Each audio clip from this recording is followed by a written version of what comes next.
I think what bonds the three of us, the first thing that bonded the three of us was Srimad Bhagavad Gita.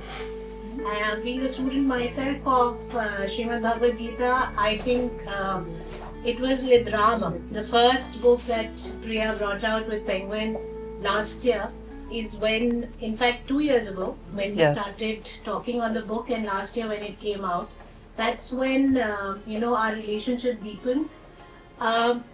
Next to her today, in conversation with her, is Anu Lall. You would have seen her on TV talking about the Gurgaon floods more often than not. But there is so much more to her. She's brilliant in every aspect. She's a lawyer, but she's a woman of Dharma. She talks on subjects related to Dharma. She's very popular with her podcast and her talks on spirituality, on how scientific and spiritual knowledge are integrated. And I think that was the reason when we were both thinking of names of who should be here to get Priya talking on her book. Life is a battlefield. Thank you. We couldn't think of anybody else but Anu to do this. I think both have an incredible journey of their own. For decades they've been studying Srimad Bhagavad Gita, and it's an honor and a pleasure for us to be hosting this evening under the Indic Pen banner, that on a talk that we can have under the Indic Pen series of conversations. The Indic Pen, just to tell you a little bit about it, is an initiative that primarily focuses on bringing out the Indian voices, the Indic voices from our land. And we have conversations on history, on culture, on science, everything under the sun. But the favorite is spirituality. So I will now let Anu take this forward with Priya, and with a round of applause for both of them. Thank you. Thank you. Thank you so much. And Anu, over Thank to you. Thank you. Thank you so much. Thank you, Lipika. So, it's an absolute joy to be here. Oh. Thank you so much for, writing this book firstly. So like it's with all, everything to do with Bhagavad Gita, and we usually start with a short prayer, and so let's do that. Let's center ourselves a little before we, we've all come from far away, hassle se hata ke. Thoda sa, you can repeat after me. Sit straight. Om Sahana Vavatu Sahano Bhunaktu Sahaviryam Karvavahai Tejasvinavaditamastu Ma Vidvishavahai Om Shanti Shanti Shanti.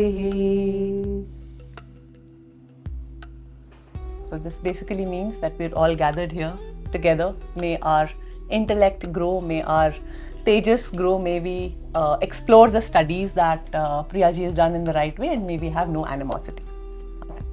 So on that note,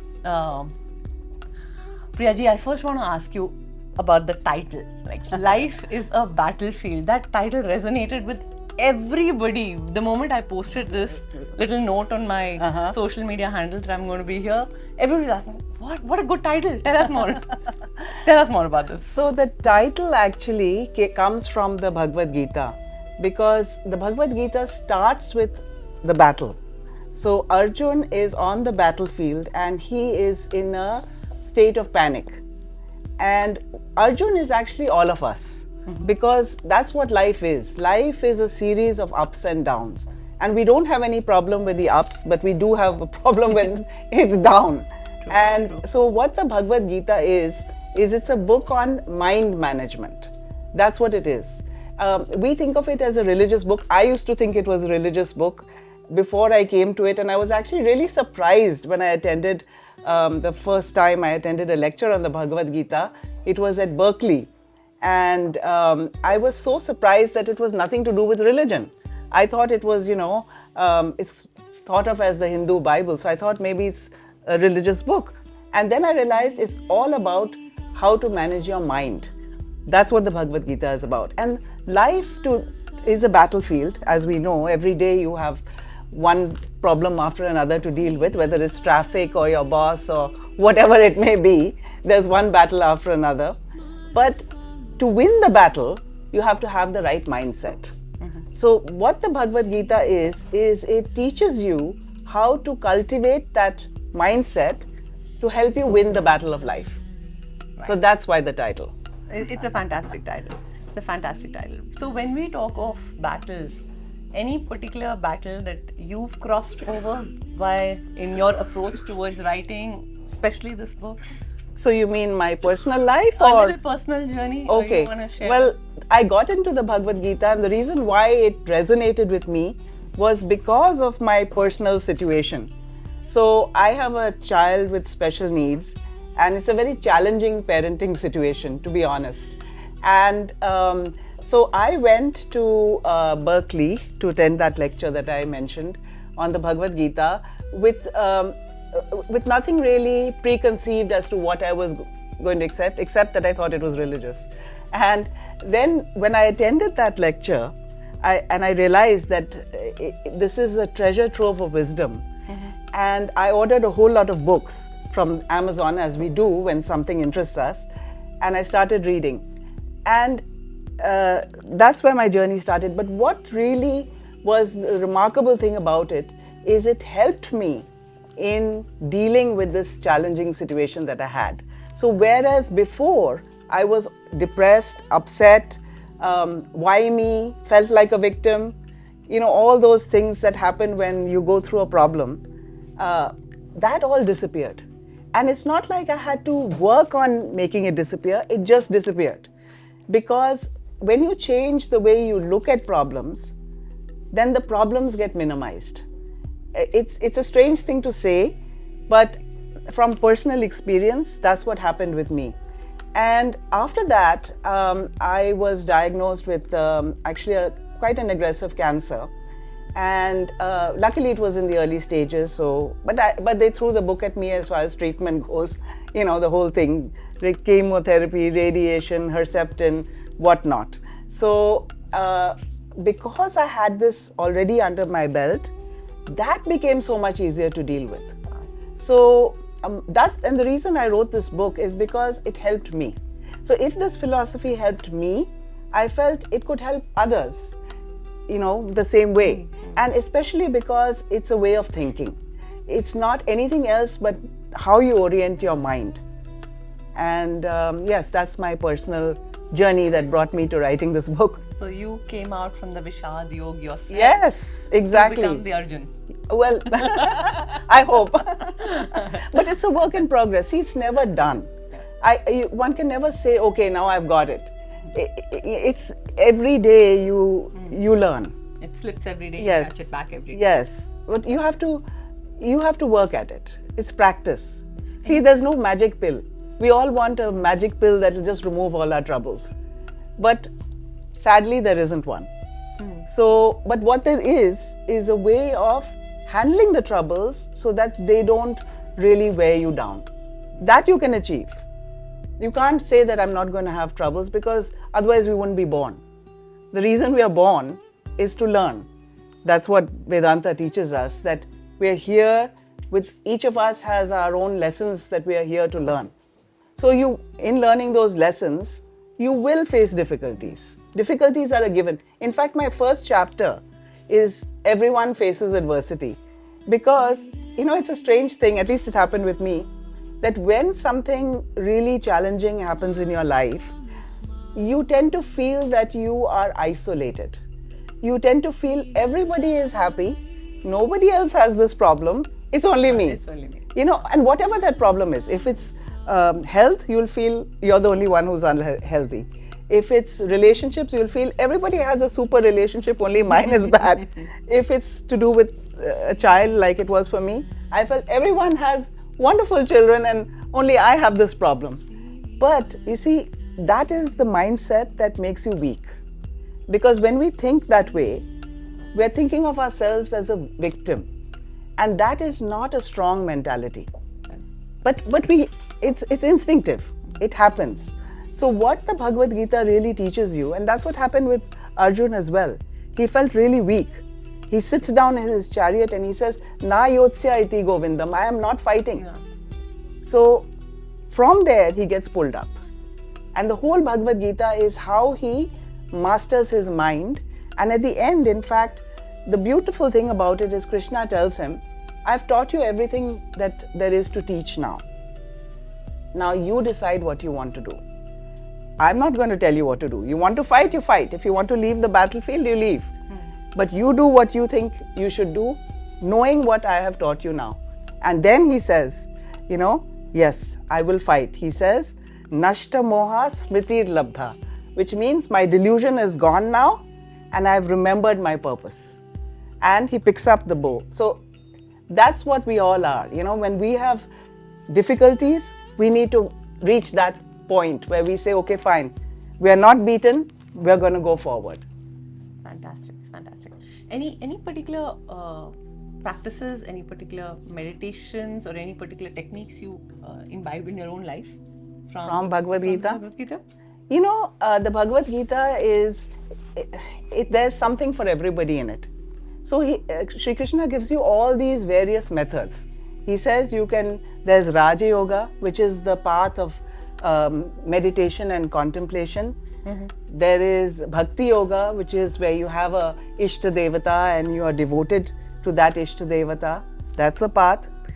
Then there's Jnana Yoga, which is the path of knowledge, which is the Vedanta. You study and you discover the divine through knowledge. Mm-hmm. And the easiest path is Karma Yoga. And that is such a special path because anybody can do it. And what it really is you do your day job as you normally do, whatever that may be. But you do it without anxiety. And how do you remove anxiety from something? You disassociate attachment. Mm-hmm. So as long as you feel attachment to something, it generates anxiety. That is a given. True. But if you disassociate that, and how do you disassociate that? You can't tell yourself, okay, now I'm not going to be attached. It doesn't work that way. What you have to do is not think about it. So whatever your day job is, you focus on doing that well. Mm-hmm. Take your mind off the result, the gain that you are expecting from it. And this does not mean that you don't get something out of it. I'm working, but I don't care about my salary. You must get a salary. No, but Krishna is not telling you to forego your salary and work for free. No, what he's telling you is don't make that the sole reason why you're working. Because when you do that, then you're working with attachment. If you're working just to do the job as well as you can do it, and you make that your practice, well, your salary will probably be good because your work is good. But more than that, you've removed the attachment, just automatically. Which is a difficult thing to grasp, especially for a younger mind, which is so trained to go get something, do something. We want that reward, we want that promotion. It's very difficult to detach from the outcome. Very difficult. But I'll give you an example which you might relate to. And I put it in my book as well. MS Dhoni is known as Captain Cool. We all know that, right? And he was asked in an interview how he is Captain Cool. How does he keep his cool despite, because the game, when you play a game, it's stressful. Mm-hmm. You want to win. Mm-hmm. You're worried about, that the other team is doing better. All these thoughts come in your mind as a player. He says when he plays, he only focuses on his game. Mm. He says he does not look at the scoreboard. He does not look at what anybody else is doing. He's not looking at the outcome. See, because you can't control the outcome. Even if you do look at the scoreboard, how is that helping you? What you need to do is concentrate on what you can control. So what Karma Yoga is just that. focus on what is within your power to control and not what is outside of your control. What we tend to do, and again that's an instinctive reaction, is we think of how we want it to turn out. And we're focused on that. And we have no control over that. True. Whereas if you take your mind off that and focus on the present, what you have within your power, automatically that anxiety is gone. I think sports people have kind of figured it out in practice the best. Yes. So I was reading about this Olympic shooter. You know, they typically make the shot between two heartbeats. The silence between two heartbeats, that's when they actually shoot. So imagine the level of the mind, the focus, the relaxation, the calm when the whole world is watching you perform. So I think sports makes an excellent example of the Karmasu Kaushalam along with managing the chanchal mind. Would you? Yes. It's a absolutely very good example. Actually, and there's another chapter in my book on this, the power of focus. You see, for excellence in any field, no matter what it is, you need to develop the power of focus. Absolutely. And in our generation, well, not my generation, because I think I'm the earlier generation, but in the new generation, there's in the digital world, there's so much going on. You know, it's difficult to focus because even if you look at it, if we watch TV, we are changing channels. If we are, on social media, we are like flipping through it because the mind it's difficult to anchor the mind. But to achieve excellence, that's what you need to do. You know, like if you think about it, a surgeon who's doing a surgery, he has to be so focused that he doesn't know what's going on outside. For him to do that well, he can't be, doing the surgery and thinking of something else. There's a very interesting book. It's called Flow, but it's by his very unpronounceable name, Csikszentmihalyi. Is his name. I don't know if you've heard of that. I have. Yes. So in that, he talks about the fact that the human attention span is actually very limited. We have only, 26 bits per second of attention span. So when somebody says pay attention, they're asking you to put all those 126 bits on what they're saying. Because if you scatter it, then you're not focused. Focus only comes when you are putting your full attention on your activity. And when you put your full attention on an activity and shut out everything else, then you don't make mistakes.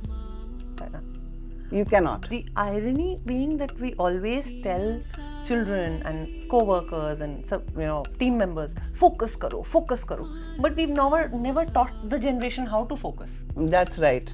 But the ask is always focus. बच्चे focus नहीं कर रहा, ये focus नहीं, सिखाया ही नहीं कभी. Yes. It's never been taught. And also the world around us is not in focus. It's all, you are jumping from one thing to another. Even this thing of multitasking. In today's world, you're expected to do 10 things at the same time. And how can you do anything well? And the idea has been sold that women are better multitaskers. I say, what BS? I mean, cut the crap here. Nobody can actually multitask. But it's not. But the idea is sold to us, I think, a lot more. You can multitask, but you won't do anything well. You won't. You will be a jack of all trades and master of none. That is the thing. So it's not that you can't we all do. We can and we do. And I actually feel that in terms of brain power, men and women are the same. I don't see, I always wondered why in chess they have a women's chess. And I'm thinking, why? Because there's no need for a women's chess. Chess is chess. They're using their brain. Men and women have the same brain power. It's not like, women have less or men have more or the other way around. We're exactly the same. So in certain things, we don't need to separate. Yes, maybe in, weightlifting and all that, you should. But I think when it comes to brain power, we're the same. Yeah. That's coming back to focus. What you were talking about. I mean, we have so many practices on pratyahara and dhyana as part of the whole Ashtanga Yoga practice. So the key of practicing focus is the essence, no? Even all through the Bhagavad Gita, how to practice. Oh yes, Yeah. yes. So, any special comments on that? That any takeaways for the For audience the on that? Bhagavad Gita. Well, I'll tell you a little story I'm from pulling the you back on Mahabharata. to your own book. Yeah, but actually, this is a story that I put in the book because it illustrates this beautifully. And a story illustrates it better usually than just, telling you about it.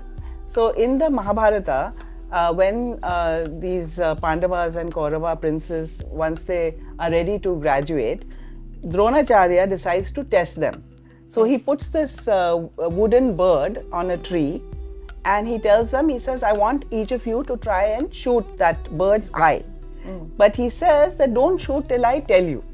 So he calls Yudhishthir first and he says, you see that bird, what all do you see? So he says, I see the bird, I see the tree, he says, do you see your brothers? I see my brothers. Do you see your cousins? Yes, I see my cousins. So he sees everything. So Dronacharya says, sit down. Then he calls all of them one by one and asks them the same question. They all say, yes, we see this, that and the other. Then he calls Arjun and he's the only one. He says, what do you see? He says, I only see the bird. And what do you see in the bird? I only see the eye. The eye. That is focus. That is what we need the power that we need to develop so that we can zero in on what we are doing. And then he says, now you shoot, you'll be successful. Because if you're looking at other things, like other than that eye, then you're not likely to be able to shoot the eye. Right. If you're looking at the leaves you're and more likely to miss it. Yeah. And I think this story has metaphors in every language in India, right? Yes. Chidi ki aankh Yes. hai, We've all grown up with. Yes. With and you see, actually, you're right about teaching focus. I'm not sure that that's really taught in the right way. These kind of stories are very impactful for young children. I don't know really whether they are taught nowadays in the same way. I think children are handed over mobile phones way too early. Right? So for them to. But then, again, we think that we are distracted today. As you were talking of the Vishad Yoga, Arjun should have been superlatively distracted in chapter 1 because there are the kettlebells growing, the trumpets blowing, and it's a battlefield. Yes. So maybe it's been taught, like as you say in your book, it's been taught in the battlefield. In the thick of action. Yeah, in the thick of action. See, the Bhagavad Gita is not for sannyasis. It's very unfortunate that a lot of people say that don't read the Bhagavad Gita now to young people. When you retire and you have time, then you read the Bhagavad Gita. And I'm like, no, you need it now. Because you see, when you retire, you should be winding down in life. That's not the time you open the product manual. True. To decide, how you should go forward. This is the product manual for life. So it gives you the mindset that when troubles come to you, you'll know how to deal with them. You won't. Actually, he's the best psychologist in the world that has ever been. Right. There's no one better than Krishna. I mean, he helped me in my difficulties. Right. And I feel that is such sound knowledge and it's available for free. Very true, very true. I mean, to that note, I always say कि जिंदगी जीनी कैसे है, जिंदगी के अंत में नहीं सीखनी. Exactly. We have to learn it in the beginning, when life is starting out and how to live life. I wish I had this knowledge when I was 16. You don't have to wait till you're 60 to get, the Bhagavad Gita. Because then, it's better late than never. I always say that. If you come to it at 60, 70, 80, 90, it's still good. But if nothing else, you'll use it in your next life. In your next life, maybe. But obviously, it's better if you have it when you're young. In this life, yeah, sure. What is the particular theme that resonated most with you? In the Bhagavad Gita? In the Bhagavad Gita, the most. You've spoken of mind management, I know that. But in your book, you've picked up themes very, very nicely. So any particular themes that you thought that, okay, I'm going to pick up this theme and collate these shlokas, and how did you go about, your journey as an author? How did you go about compiling these? So, I've read and listened to lectures on the Bhagavad Gita so much that it's almost like it's become part of me. And I feel I still, every every day I have to do a part of it, even if I've done it a million times.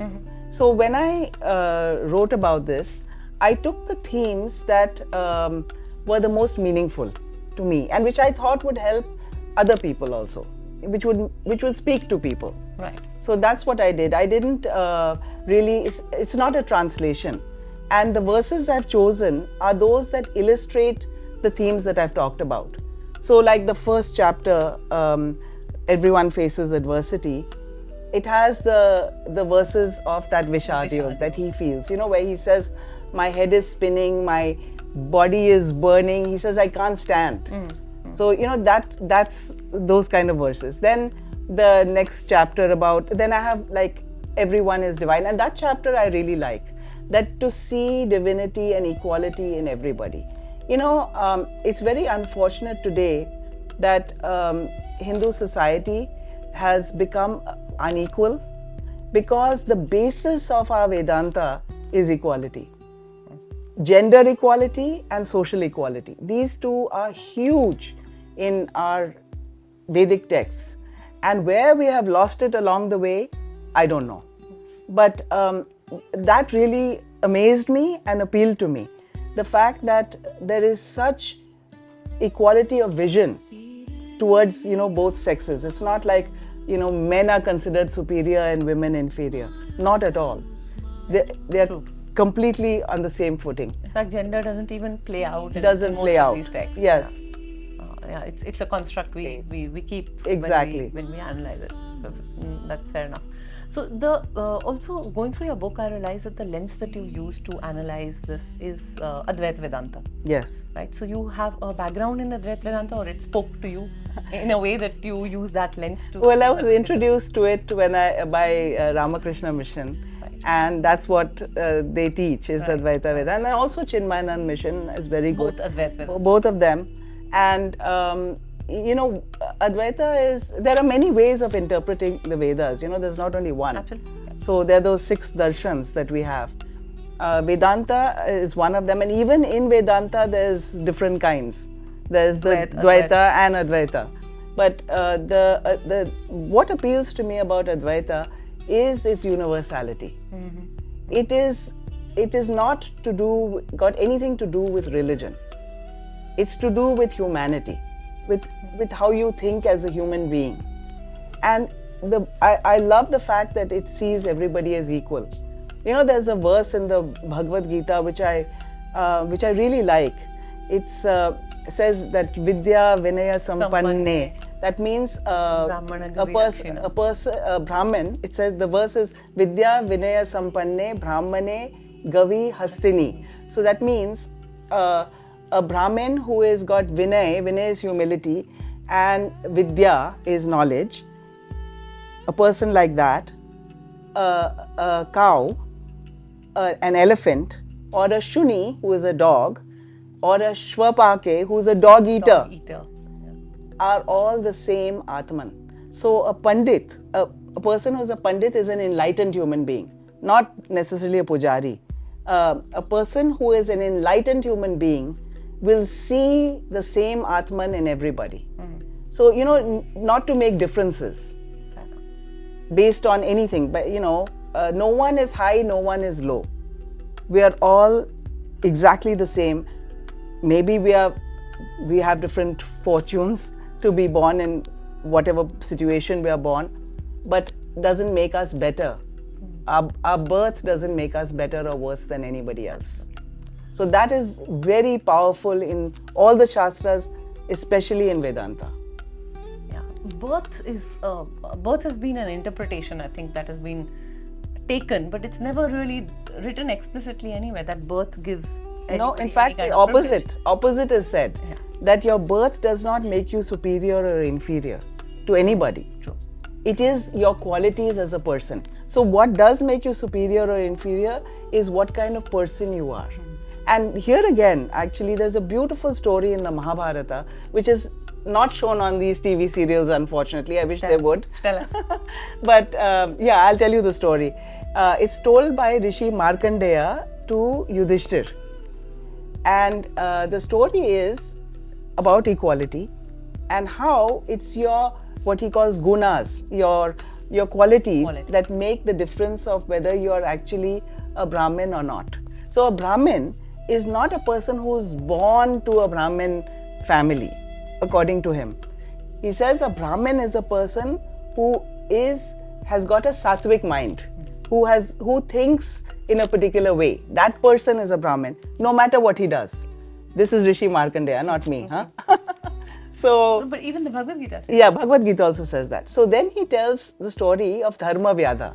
And the story is there's this young sadhu, a Brahmin. His name is Kaushik. He leaves his family and he decides he wants to go and do tapasya. So he goes and he does tapasya for many years, and he gets a lot of siddhis. Because when you do a lot of tapasya, you do get certain powers. That's just a side effect that comes automatically. Happy side effect. Yeah, happy side effect. So this guy, after achieving all this, he's arrogant. So he's sitting under a tree, and suddenly a crane, does its business on his head. So he's so furious and he's so rageful. He looks up, and with his glare, because he has these siddhis, he burns that bird and it falls dead. Then he decides, okay, now I'm going to go and beg for my evening meal. So he goes to the village, and he goes to a house and he says, Bhiksham Dehi. And the lady from inside says, I'm coming. And she keeps him waiting.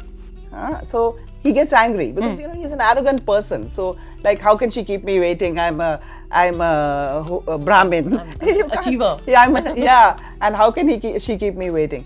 So anyway, she comes out after a bit, and he's glaring at her, and she says to him, and this is not don't take it as a real story, This is a story that Rishi Markandeya tells to convey the point. So she says, I'm not a crane, that don't think that your glare will have an effect on me. Right. So she says, and I think you need to learn about dharma. So she says, you go to my guru, his name is Dharma Vyada, he'll teach you about dharma. Now Vyada is a butcher. So this guy is thinking, how can, first of all, dharma and Vyada be, it's kind of like an oxymoron. It's an oxymoron. How can those two things be together? So she says, you go, he'll teach you. So he's, out of curiosity, he goes. And he goes to this place and he finds the Dharma Vyada. He goes in the butcher's shop and there's all this meat hanging everywhere. And this guy is chopping the meat and he's like, where have I come? To learn dharma. to learn dharma from this guy who's chopping meat. And so he sits down and then he notices how this guy is doing his business. Every customer who comes, he treats him very well, cordially. He weighs the meat fairly. He gives more, not less. He conducts his business in a very fair way. And at the end of the day, he packs up his shop and then he says, come, I'll take you to my house. And so he takes him there. Then he treats him with honor as an atithi. And then this Kaushik says, I was sent to learn dharma from you. So I don't understand this. So he says, oh, the lady sent you, right? So he says, yes, she sent me, but what can you teach me? Yeah. So he says, well, I can't teach you anything about the Vedas because, I have not learned it in the Vedas and you know much more than me. So I don't have all this book knowledge, but I can tell you how I live my life. And then he proceeds to say how he lives his life. He says, I live simply. I don't hate anybody. I don't speak ill of anybody. I look after my wife and my aged parents. I give to charity. And all this basically good stuff that he does. So then this Kaushik realizes why he was sent there.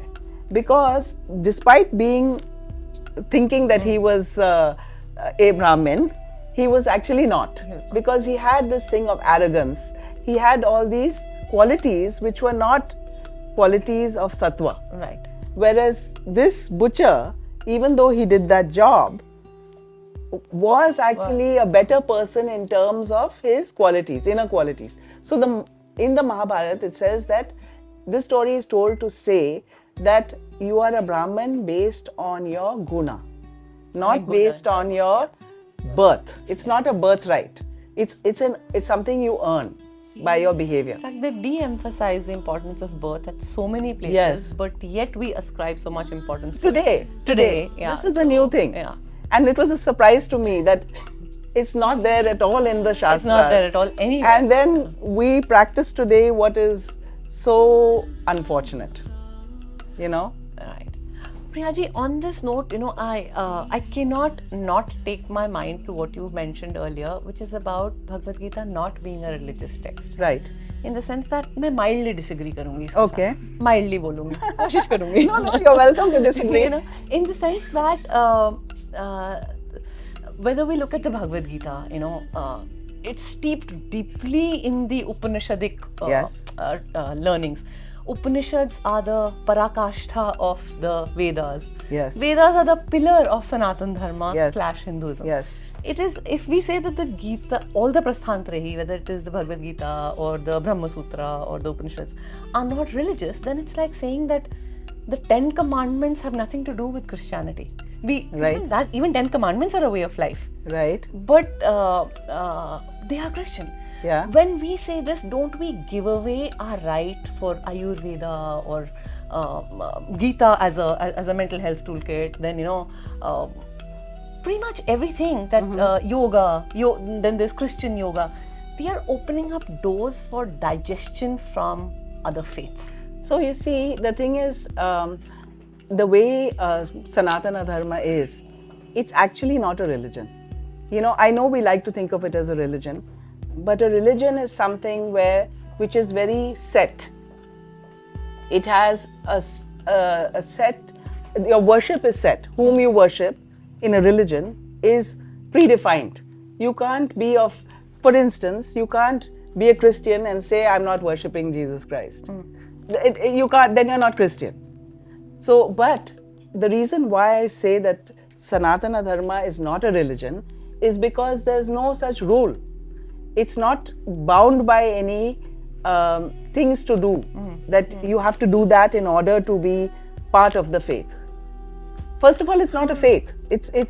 You're a spiritual seeker. You're a spiritual seeker. So, fair enough. So you know what, and it's important to clarify this, that even Vedanta, you can worship anybody you like. Whether it's Krishna or Christ doesn't really matter in Vedanta. Vedanta doesn't say that you must only worship this form. So that's why I say it's not a religion. It's a way of thinking. It's a philosophy. But the reality of life that we're living in today, and I speak as a lawyer, there's a constitution, we have census, we have a religion, and we open up everything to say, oh, ye is not, you can practice the Bhagavad Gita, you can practice the 10 commandments without ascribing to the religion, be it Christianity or be it Hinduism. But that doesn't take away from the fact that it's a core Hindu text. No, I'm not saying that it's not a core Hindu text. Please don't miss But you can take practice me. it without What I'm saying is it's different from a religious text which tells you what to do in terms of rituals and things like that. See, there are no rituals in the Bhagavad Gita at all.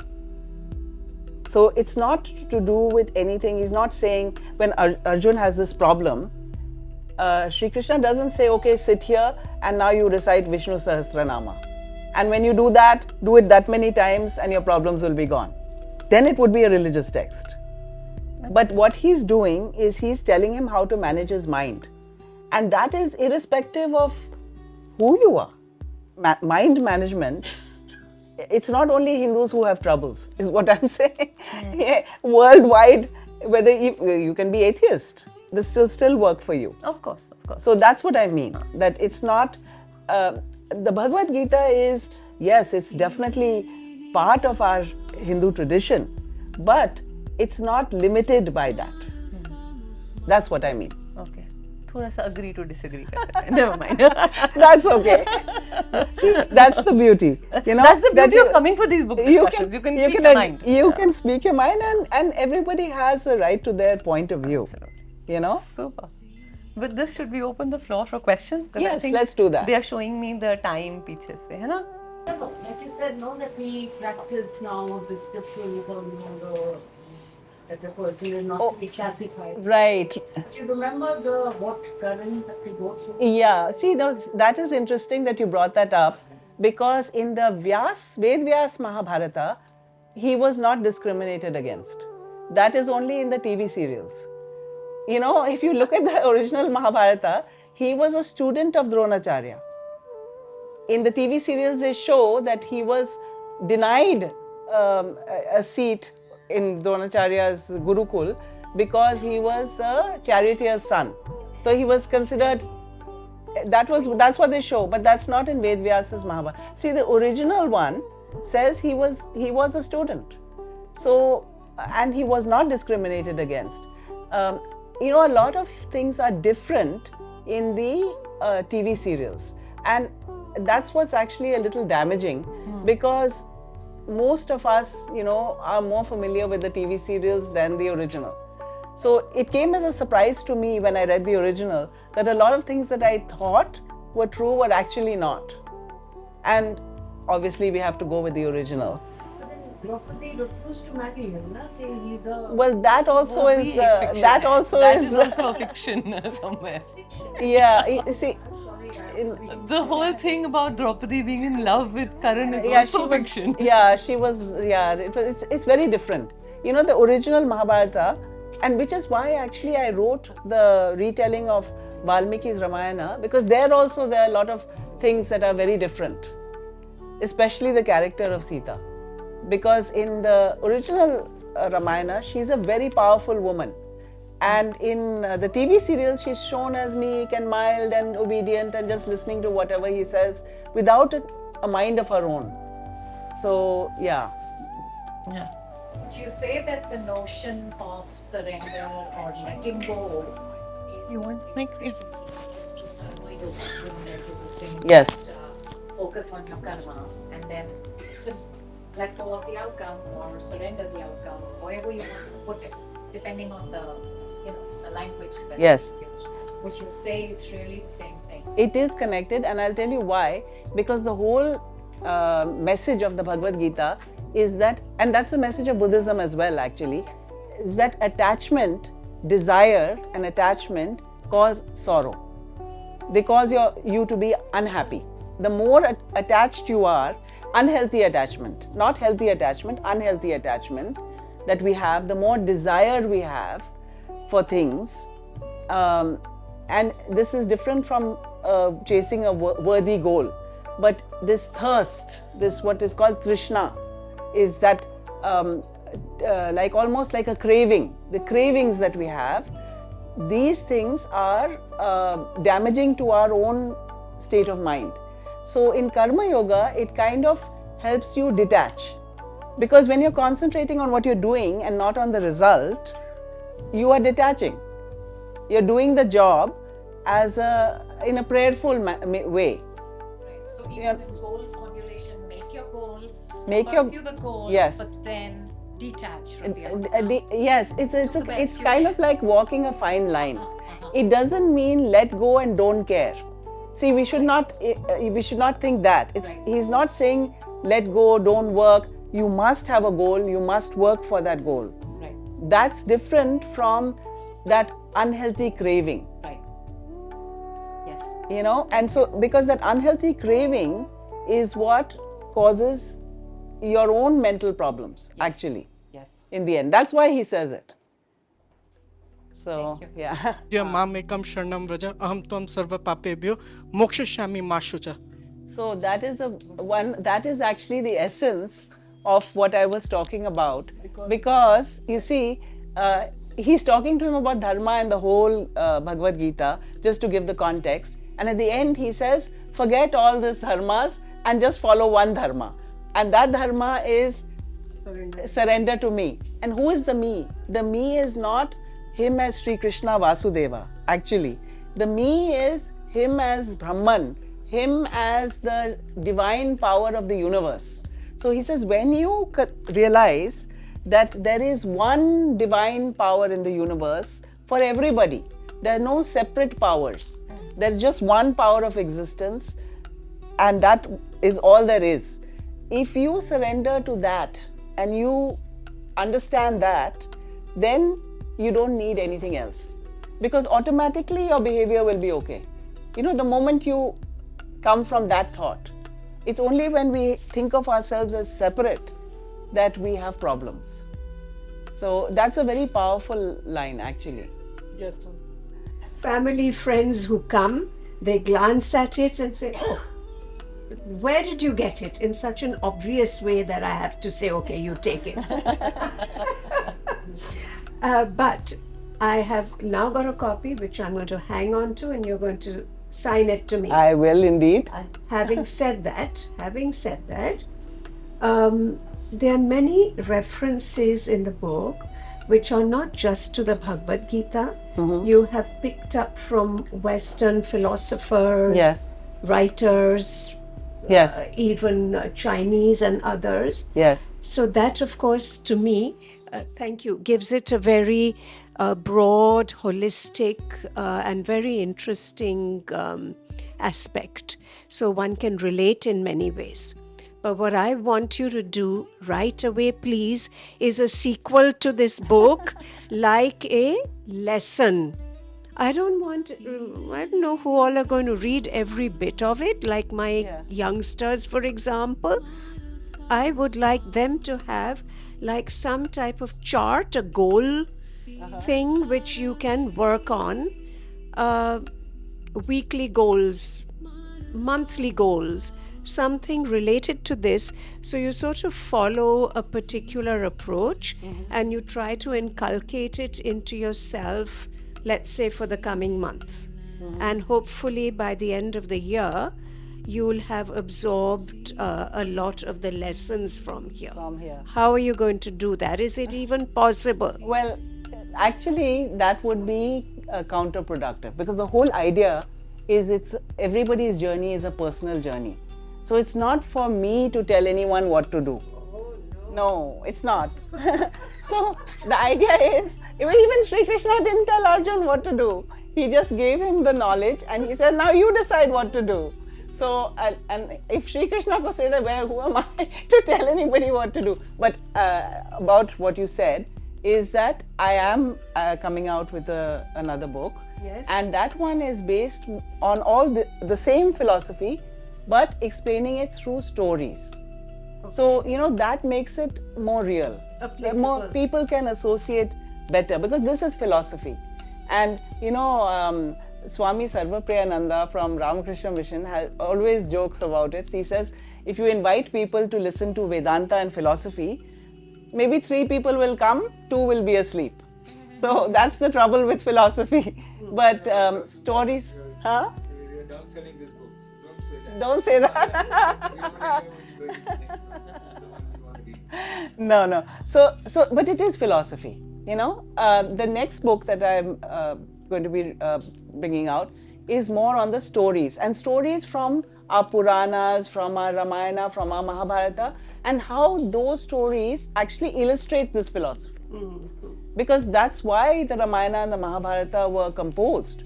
We don't realize this, but they were not composed as entertainment. They were composed so that we can learn dharma from them. Because dharma is not something that is black or white. Nobody can tell you what is dharma. You have to just see it in action. And the Mahabharata especially shows this so well. It's called the 5th Veda for that reason. Because it dramatizes the entirety of Vedic philosophy in that, it's got 1 lakh shlokas, so that's what it does.